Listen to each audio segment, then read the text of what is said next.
De análisis de voto Sonora, pues muchísimos temas para debatir. Está aquí Zulema Trejo, historiadora del Colegio de Sonora. Buenos días. Buenos días, Luis Alberto. Buenos días a todos. Gracias por invitarme. Al contrario, ¿verdad? Te vamos a invitar a la representación femenina del noticiero. El doctor Nicolás Pineda, buenos días. ¿Qué tal, Nicolás Pineda? Zulema también es doctora y prefiero que no me saquen los títulos aquí. Ah, bueno, historiadora, bueno, es que ya historiadora para mí significa mucho. Sí, pero a ella no le dices y a mí sí, entonces. Pues para mí historiadora, bueno, es el cargo Nicolás Pineda.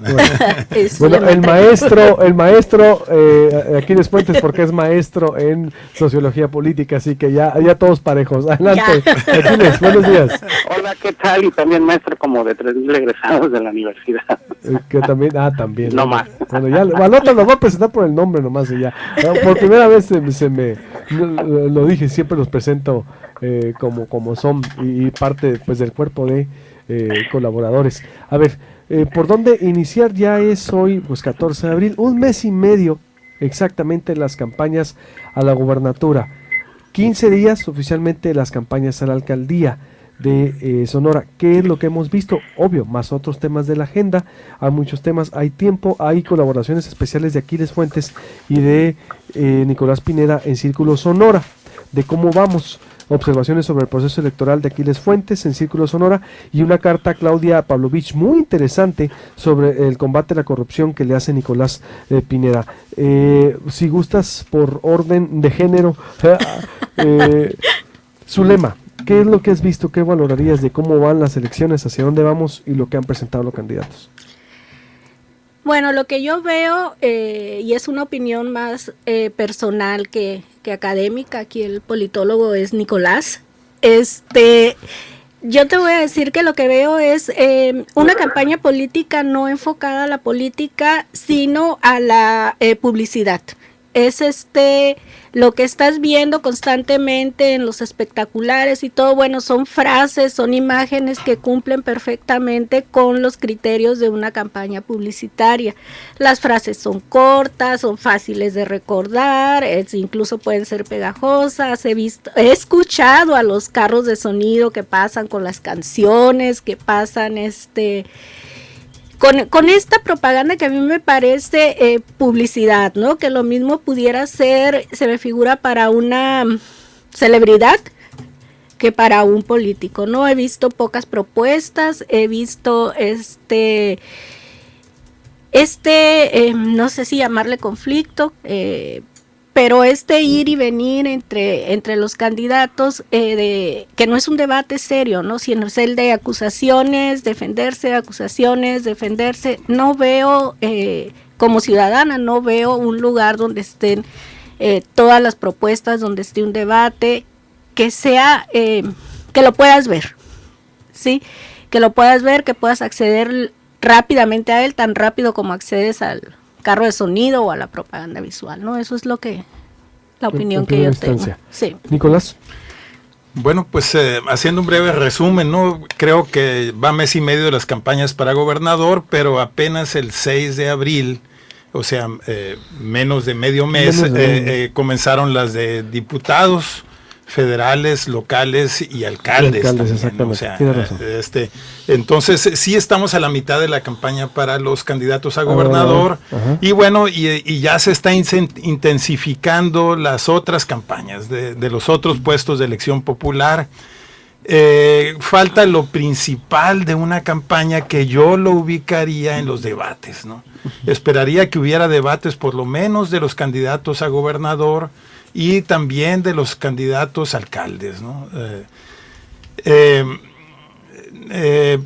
Bueno, eso es más o menos una situación. Coincido con Zulema de que pues ya estamos inundados de propaganda, ¿no? Yo lo ubicaría así. Yo veo algunos temas, veo un tema central en la campaña y es un poco lo que abordo en el artículo, en este número de Círculo.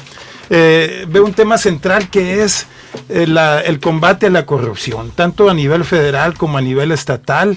Hay una gran preocupación en la ciudadanía y reflejada bastante en los medios con el problema de la corrupción, ¿no? Esto se adereza o va paralelo a un gran descrédito de la política y de los políticos, ¿no? Sin embargo, la campaña parece que quiere poner otro ritmo y no le quiere entrar a esos temas, ¿no? O sea, pues hacen propuestas a veces chuscas, a veces atractivas, pero no abordan el tema del combate a la corrupción.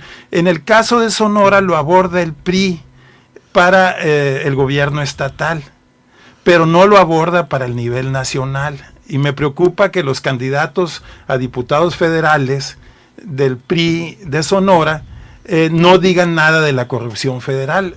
Yo creo que no podemos estar ajenos también a la corrupción federal si queremos combatir la corrupción estatal, ¿no? Y también, bueno, los candidatos a puestos de elección en el Estado, para mí están evadiendo, bueno, los que son de un lado evaden el tema de la corrupción estatal, para otros se vuelve el tema central. Y bueno, ahí es donde yo siento que no, pues ellos quieren imponer sus temas. Para mí, para la ciudadanía es muy importante que nos quede claro cuál es la forma o estilo de gobierno que proponen, ¿no? Por ejemplo, aquí ya ahorita hace un rato se mencionó que piensan hacer miércoles ciudadanos, que manejan esto de presupuesto. Se me hace eso importante, ¿no? Porque no es nomás hacer una gran obra o una obra relumbrante, así, no quiero mencionar ejemplos porque ya serían, sino también ellos cómo se van a comportar, ¿no? Y también yo sí también le sugiero a la ciudadanía, se está quedando muy corto toda la propuesta de las declaraciones patrimoniales, que también es importante. ¿Nadie la ha presentado? Pues ¿De habló con eso Claudia Pavlovich y todavía no es hora de que sepamos ni de ella ni de los demás, pero pues bueno, vemos que tiene anclas muy fuertes, ¿no? Y no quiero ver nomás la de ella, ¿no? Yo como ciudadano, yo creo que es muy importante saber cómo viven, qué empresas tienen, ¿no? Ya sabemos, por ejemplo, o creo algunos sabemos, cuáles son las empresas de Javier Gándara, no sé si se conozcan todas, ¿no? Y también sabemos que vive muy bien al nivel más alto que puede darse en este estado, ¿no?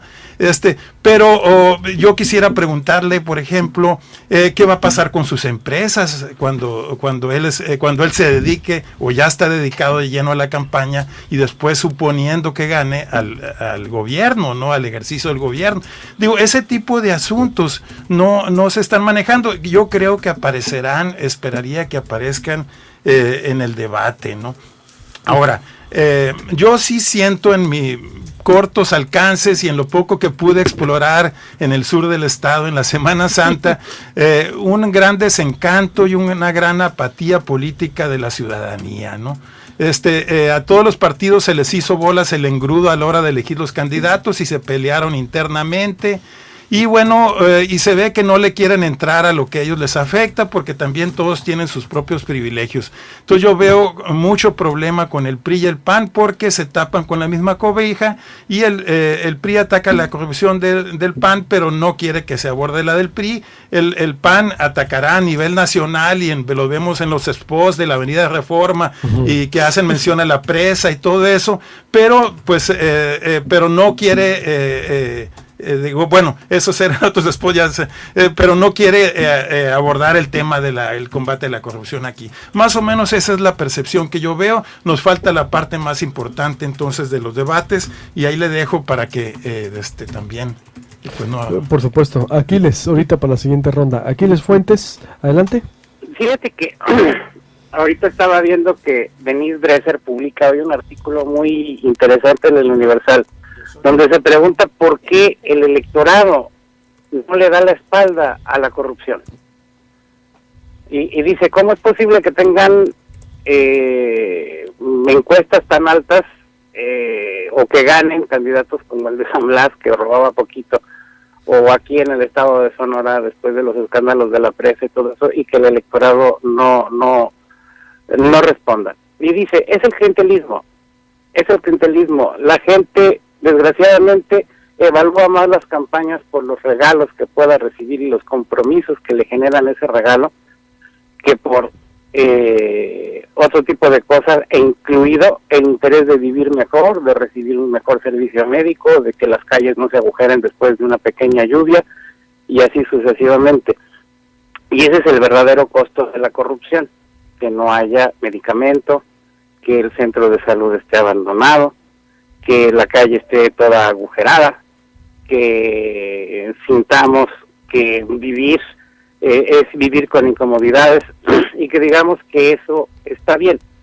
Yo siento que la forma en que en México se está encarando el tema de la corrupción es de una manera muy complicada, porque finalmente todos los actores que están involucrados en algo que mañana se va a terminar quizás de legislar, pues todos tienen serias complicaciones. Estamos con candidatos que vivieron los escándalos de los moches, estamos con candidatos que se suben y se bajan de los helicópteros, estamos en una serie de cosas donde además vivimos una época en que los gobernadores en todo el país han resultado ser de lo peor. Es uno de los puestos que más se ha devaluado. Tenemos Granieros, tenemos Moreiras, tenemos de todos, de los tres partidos. Pero ¿qué proponen para eso los de Sonora? Es decir, yo no les veo hablar. Permíteme, Aquiles, nomás identificación oficial de las 9 para continuar con la mesa. Claro que sí. Escuchas XHSD 100.3 FM, Stereo 100. Tu música, tus clásicos. Transmitiendo desde Boulevard Navarrete 38, Local 2, Colonia Valle Hermoso. Stereo 100, una estación de Uniradio. Escuchas Proyecto Puente por Stereo 100. Adelante, Aquiles, por favor, me decías, vivimos en una... Si allá voy, la crónica de esta campaña es no a la corrupción, no votes por los que tienen los peores récords en corrupción. Y el PRI presenta Claudia Pavlovich, que hasta este momento es claro que tiene una historia que no la relaciona de manera directa de ninguna manera a cómo están relacionados los que vienen del otro lado, e inicia una campaña de mucha confrontación, de mucho señalamiento. Le sirve, las encuestas le reaccionan favorablemente, y yo creo que ahorita a mitad de campaña viene el momento donde deben de suceder dos cosas: o se queda todo como está, con el voto tal como ahorita se está perfilando, o se da una modificación que daría por resultado que el que quede como gobernador tenga el compromiso más grande en contra de la corrupción y el compromiso más grande para que el gobierno trabaje como debe de trabajar, con la calidad que debe de trabajar, y entregue los servicios y los resultados que debe de entregar. Lo que nos dice, lo que vemos en la calle, el montón de publicidad y todo eso, es que es una candidata con carácter, que confronta, que ve de frente, y tenemos un candidato que siempre sale rodeado de un montón de cosas, que lo brindan, y que a todos los señalamientos que se le hacen evade las respuestas. ¿Va a resistir? ¿El electorado se va a conformar con que no le respondan? No lo podemos saber hasta ahorita. Ojalá y respondiera, por el bien de Sonora. Si privilegia el bien de él, pues ya sabemos. Pero al mismo tiempo también es de esperarse que, más allá de los señalamientos que se han hecho en contra de la corrupción y de la oferta de una Contraloría Independiente en este caso sería de la gobernadora, y de un programa de seguimiento al patrimonio de los funcionarios, también se le dé una gran difusión a la propuesta de ambos lados, porque realmente también eso es importante, es decir, qué es lo que están visualizando, qué problemas son los que están reconociendo. La propuesta no es importante por lo que viene en el futuro, sino porque te dice qué problemática están reconociendo. Y yo creo que ahí es donde también está un punto. Si a mí me dices, yo comprendo qué problemas tienes, es más fácil que yo pueda conectar con eso. Eso es lo que yo supongo que debe venir ahora, es decir, la capacidad de tener empatía y decirle a la gente, voy a resolver esto que te está afectando. Y si ahorita en la segunda ronda entramos a los alcaldes, yo creo que también tenemos algo interesantísimo que valdría la pena comentarle al público. Zulema, lo que digo, interesante de estas perspectivas vistas desde la campaña, tú como, en la línea del tiempo de lo que ha sucedido con las otras campañas a gobernador, a la mitad, a lo que vamos, ¿hacia dónde se perfila todo esto con lo que vemos?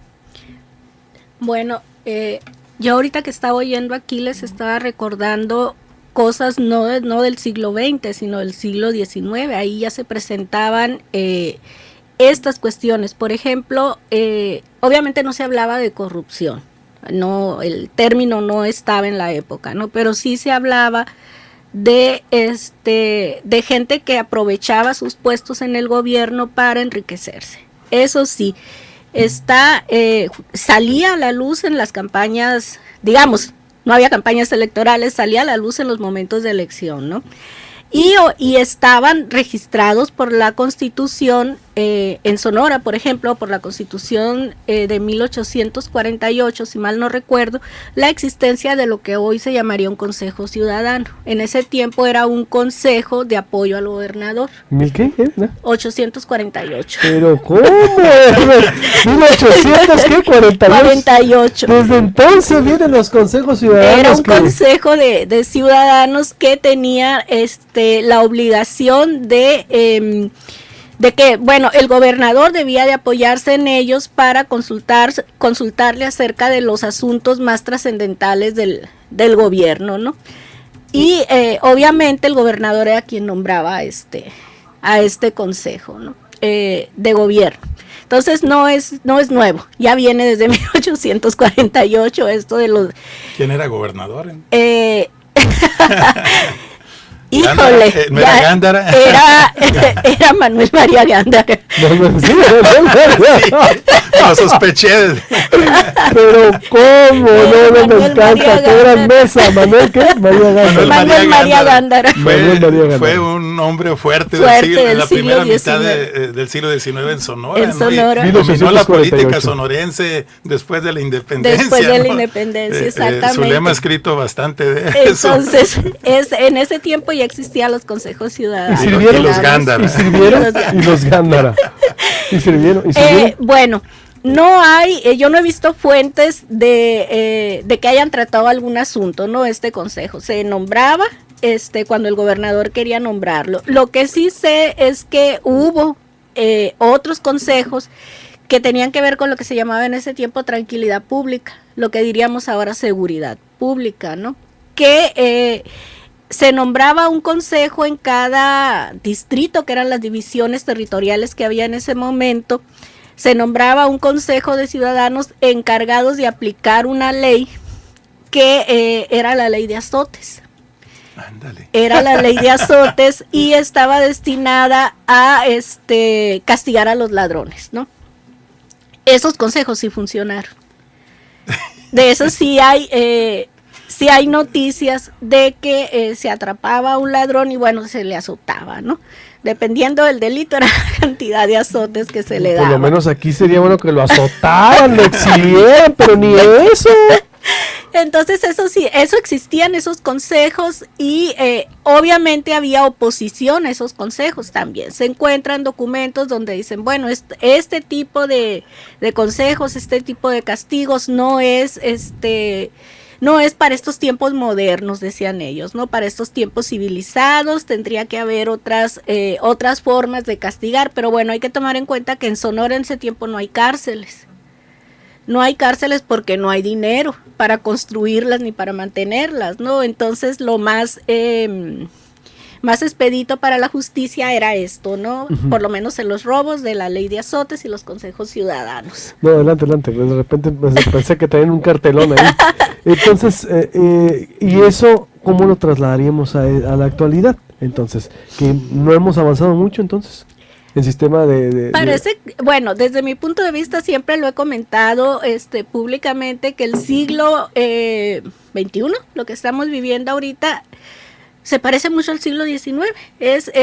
Digamos, vamos poniendo que hay medios electrónicos, que hay redes, que hay periódicos, exactamente, pero muchas de las cuestiones que se manejaban en el siglo XIX son exactamente lo mismo o muy similares. Vemos grandes cosas que nos parecen novedades y como esto del Consejo Ciudadano, pues ya se estuvieron presentando desde hace mucho tiempo, o sea, se presentan como cíclicamente, ¿no? Incluso hay algunos historiadores que hablan de un momento en el siglo XIX que se le puede llamar como de ciudadanización, o sea, que la ciudadanía se hiciera cargo de tales o cuales cosas, ¿no? Entonces es una afirmación muy polémica, pero sí la hacen algunos historiadores. En muchas cosas yo no veo cambios sustanciales. En otras cosas obviamente los hay.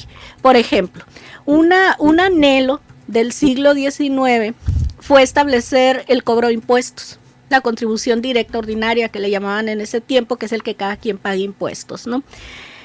Y había ahí, bueno, voy a enlazar, aunque no se utilizaba el término corrupción, ya como les comentaba, ahí sí había muchos problemas entre la gente que no pagaba impuestos, la gente que tenías que pagar el impuesto en tu municipio, digamos, y del municipio las juntas lo tenían que mandar al gobernador, a la tesorería del gobierno. Bueno, pues no lo mandaban.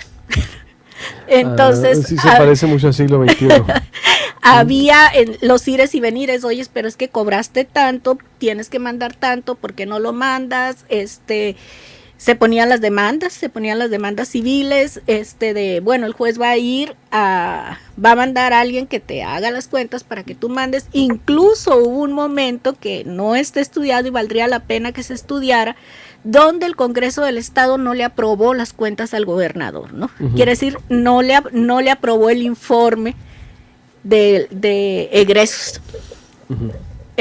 Y hubo un conflicto muy fuerte ahí entre gobernador y Congreso, porque no le aprobaron el informe, ¿no? Porque le faltaba dinero que no estaba justificado donde lo había gastado. Entonces, hay cosas muy parecidas, ¿no? Hay un historiador,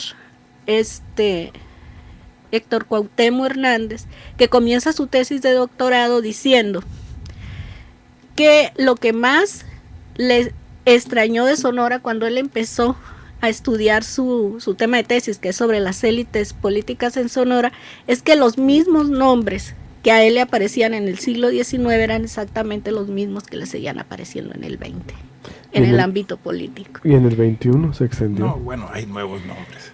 Los Bursi y los Pavlovich son del siglo XX. Son del siglo XX, exactamente. Entonces él empieza eso, ¿no? Y pone los nombres. Entonces, ¿cuáles eran? En ese momento, pues eran Íñigo, Gándara, Pesqueira, Aguilar, son los que nombra Héctor Cuauhtémoc Hernández, ¿no? En su tesis. Hay una obra, Los Gobernadores de Sonora, ¿no? Tuya también, Nicolás. Es del siglo XX, ¿no? Es del siglo XX. Entonces, te digo, hay muchas cosas que son similares, hay muchas medidas que ya se habían tomado desde antes, o se intentaron tomar, ¿no? El siglo XIX, en términos políticos, es un siglo de intentos. Ojo, y estamos hablando de 1849, ¿no? 1800. Yo me equivoqué en el Twitter, puse en 1900, no era 1849. 1800. Nicolás. Bueno, yo quisiera retomar el tema del combate a la corrupción en esta campaña, ¿no? Y simplemente quisiera mencionar 3 temas que me parecen importantes que aborden los candidatos a gobernador, por ejemplo, ¿no? Y bueno, es algo también que menciono en el artículo aquí en Círculo Sonora, ¿no? Uno es el servicio civil profesional, ¿no? Que más o menos lo implantó Fox a nivel federal y creo que fue un avance. No existe ni a nivel Sonora, ni a nivel de gobierno del estado, ni a nivel de municipios, ¿no? Dijéramos que no va a ser tan estricto ni tan rígido como el británico, ¿no? Del gobierno inglés o de muchos países europeos, pero sí mínimamente que se reduzca la capacidad de un gobernador de hacer nombramientos, como te dijera, omnímodos, ¿no? Así a su ad libitum, a su entera y total libertad, y que se haya criterios de talento y de concurso para los nombramientos, ¿no? Y yo diría esto por lo menos de subsecretario para abajo, o por lo menos de director general para abajo, a nivel de la administración pública, ¿no? E incluso fuera deseable que los secretarios fueran gente que conozca el área, ¿no? Ya sabemos que normalmente hay áreas que son como de ciertos grupos de influencia, ¿no? Hay turismo siempre se lo dan a empresarios, etcétera, ¿no? Así bueno, el de salud tiene que ser un médico, pero no nomás que sea amigo del gobernador, que sea alguien reconocido por su conocimiento, y el de educación pues también, etcétera, ¿no? Bueno, entonces servicio civil de carrera, ¿cómo va a nombrar cómo va a hacer los nombramientos y con qué criterios? O de ser posible que no los haga él sino que los haga un comité de selección y por concurso. Eso sería un poco avanzar en el servicio civil profesional a nivel de la administración pública, y sería un buen tema para combatir a la corrupción, ¿no? Otro tema es cómo van a manejar y decidir el manejo del presupuesto, ¿no? Y bueno, aquí hay que tomar ideas del presupuesto participativo, ¿no? ¿Con qué criterios se van a decidir las obras, sobre todo las grandes obras de infraestructura? Quiero señalar que Padres en su campaña hace 6 años jamás mencionó el acueducto, no mencionó el estadio, ni habló de hacer una gran yaqui monumental en Estación Corral o cosas así.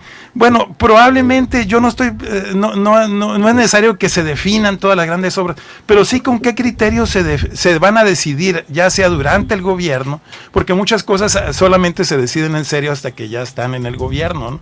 Entonces, ¿con qué criterios se van a decidir? ¿Con qué tipo de apoyos y qué tipo de financiamientos, ¿no? Entonces, esa sería otra cuestión, entonces presupuesto, pero también la transparencia del presupuesto, ¿no? O sea, cómo nos van a informar del presupuesto, de la deuda pública, de las transferencias, etcétera, ¿no? Y otro elemento muy relacionado también para combatir a la corrupción es abrir más y hacer más claros los criterios con los que se otorgan las licitaciones, ¿no? Las licitaciones de obra pública y las licitaciones de compras y adquisiciones. Siempre ha sido muy criticado con qué criterio y a qué constructora o a qué empresa se encargan X carretera, X obra, y siempre sale ahí que hay vínculos, ¿no? Y bueno, ya hubo un buen periodicazo al más alto nivel mundial aquí sobre pagos a empresarios y contratistas, según esto, por contratos de fabricación de uniformes. Bueno, queremos saber nuestros candidatos actuales qué proponen para evitar que haya ese tráfico de influencias a la hora de asignar los grandes compras del gobierno, que pueden ser obras de infraestructura, que pueden ser adquisiciones de mobiliario, de equipo, de uniformes, etcétera, que son que es donde se hacen los más grandes negocios, ¿no? Y queremos que sea en beneficio de la ciudadanía, no en beneficio de particulares o de sus cercanos, ¿no? Entonces, que se haga con criterios, y ahí están tres puntos, ¿no? Cómo hacer los nombramientos de colaboradores y dentro de la administración pública, cómo manejar el presupuesto, mecanismos de participación y de transparencia, y por ejemplo el tema de las licitaciones. Pudiera mencionar otras cosas similares para nivel de municipio o del municipio de Hermosillo, pero lo dejo para la siguiente Para la siguiente mesa. Adelante, Nicolás. Aquiles, para cerrar, por favor. Fíjate que ahorita lo que señala Nicolás me parece que es algo de lo que esperábamos durante estos 6 años. Que en todo caso lo que decía o la marca Nuevo Sonora tendría que haber sido eso, es decir, la transformación de la forma de hacer gobierno. Sin embargo, lo que hemos observado es que buena parte del personal adscrito al gobierno ha cambiado. La percepción que tiene el ciudadano es que se trata de personas menos preparadas, se trata de personas que tienen menos voluntad y capacidad de servicio, y entonces aquí el ejercicio no solamente debe de ser de planeación, sino también viene un tema que es fundamental y que es laboral, que es humano, y que tiene que ver precisamente con eso, es decir, qué estándares de calidad debe cumplir cualquier persona que se integre al servicio público, porque le va a dar un servicio a la ciudadanía, y son servicios vitales: su seguridad, su vida a través de los hospitales, su futuro a través de la educación. Y en el caso, por ejemplo, del tema educativo, pues los maestros más o menos vienen siendo los mismos, se rigen por una normatividad federal, pero tengo entendido que en el caso del personal médico hubo cambios inmensos, o sea que muchos médicos especialistas que tenían mucha participación en el sector público ya no están más ahí. Pero también ahorita tenemos noticia perfectamente clara de cómo los centros de salud de los pueblos no solamente no tienen los médicos, ni siquiera cambiaron el médico, uno bueno por uno medio bueno, no tienen los médicos, y no tienen los insumos y no tienen ni para hacer una radiografía.